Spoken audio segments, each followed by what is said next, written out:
Hello, friends. My name is Dr. Joe Guang. Today, I'm going to discuss with you five basic principles of financial literacy. Before I proceed, I urge you to subscribe to my YouTube channel with the name Dr. Joe Guang. You can also follow me on Facebook, TikTok, Instagram, and LinkedIn. Many a time, when we talk of financial literacy, many people get confused about what financial literacy is about.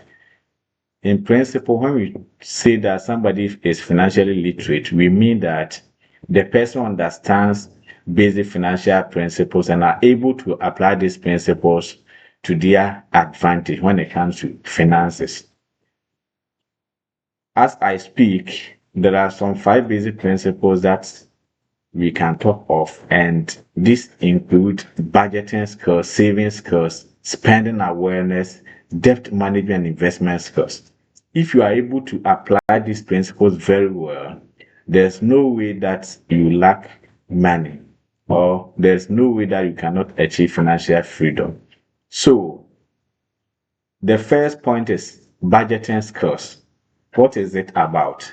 When we say somebody is financially literate, it means that the person can easily draw a budget for his income and expenditure. When we talk of budgeting, I'm not talking about coming out with a sophisticated budget, but a simple, at your own small way, at your own level, write down those revenue that you expect in a particular point at a particular point in time or period of time, so that you can follow through these revenue items or lines to see whether it will flow into your pocket or not. Also, every expenditure that you want to carry out in the future, for instance, let's say in the next 1 month, in the next 2 months, quarter, half yearly, or annually. By the end of the year 2025, how much income do you expect? How much expenditure do you expect to incur? Sit down and plan about this on daily basis, weekly, monthly, quarterly, half yearly, or yearly.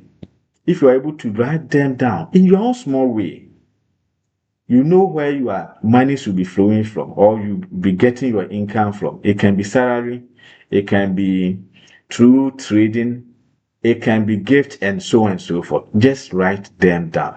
You can do it even in a jotter. Write these things down. After you have been able to write them down, you try to monitor this income to see whether they are coming as planned, and also check whether your expenses are in line with what you have written down, whether all the resources that you want to spend on or you want to allocate, you are able to do based on the budget. If you're able to do these petty things in terms of budget, we can consider you as financially literate. You don't spend anyhow, meaning you spend according to plan. Also, those with financial literacy skills have saving skills. They set goals for savings. They build emergency fund. When we talk of emergency fund, we are saying, for instance, in terms you are sick. When you are sick, unexpected expenditure. When you are involved in accident. When you are expected to pay something immediately, you fall on this fund. So people with saving skills or with high financial literacy skills are able to save towards emergency. And they also pay themselves first whenever they get income. You are a salary worker. When government pays you, you should also pay yourself. Meaning you put some certain percentage of your salary somewhere as your own personal savings. If you are a trader, whether petty trading or you are a business person, as you pay your workers, you should make sure you pay yourself also. Because in business, we say that the business is different from its owner. In accounting, you call it business entity concept. You are different from your business. So your time and energy and resources that you put into the business, you should make sure you pay yourself when there are inflows. Again, the third point that qualifies someone as a financial literate is being aware in spending. That is spending awareness skills. Those who are financially literate are well enlightened about money and can differentiate between needs and wants. They don't buy what they want, but they buy what they need. They avoid impulse buying.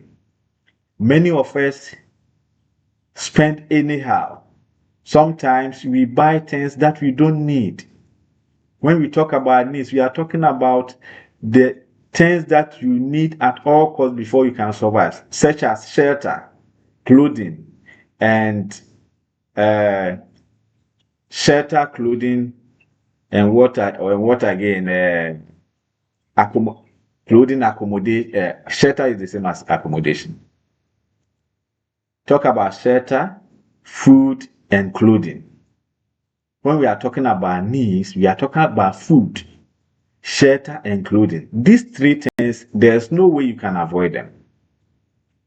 So, when you are spending, you spend towards this. You don't buy things that you don't need, but you buy things that you need. You avoid things that you want. Luxurious things. There is time for everything. Before you engage in luxury, make sure you are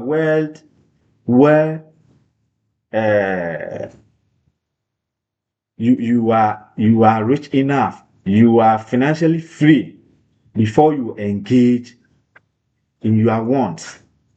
But as basic as it is, if you want to acquire wealth, if you want to be financially free, then to start with, you should always focus on your needs, not your wants.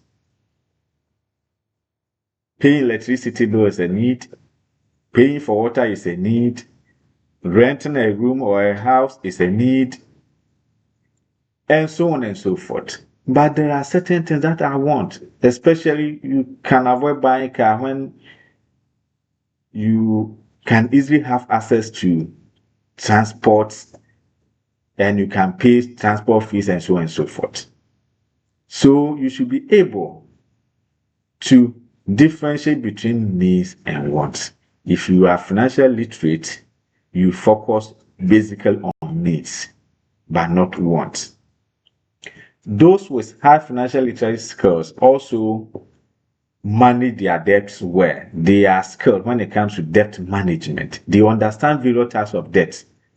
For instance, credit cards and bonds, trade credit, and so on and so forth. They also know how to manage and pay off their debt strategically. They know how to turn liabilities into assets, and they are credit worthy. If you are financial,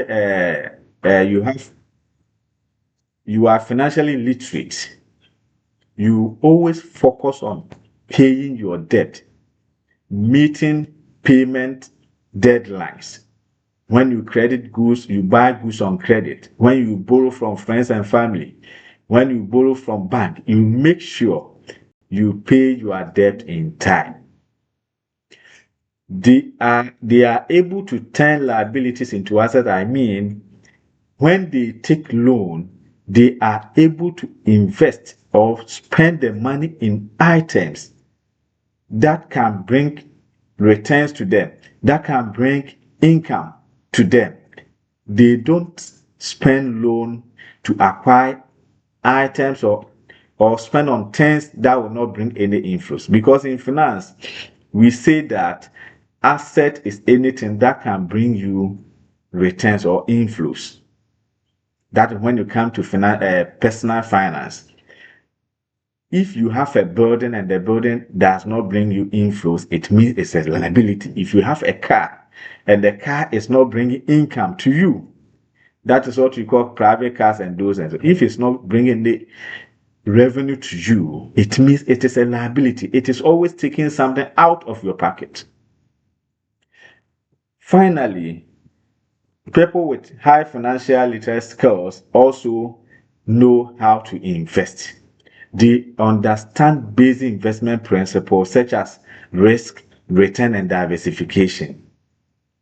When we talk of risk, it is a golden rule in finance saying that the higher the risk, the higher the return, the lower the risk, and the lower the return. So those with basic financial literacy skills are able to invest well. They are able to take good investment decisions. They don't follow Ponzi schemes. They don't engage in gambling and lottery because that's not the best form of investment. They can identify and take advantage of business opportunities.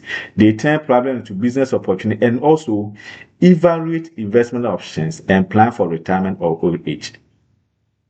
So if you are able to do these things with ease, if you are able to do or follow through these principles well, we can consider you as somebody who is financially literate.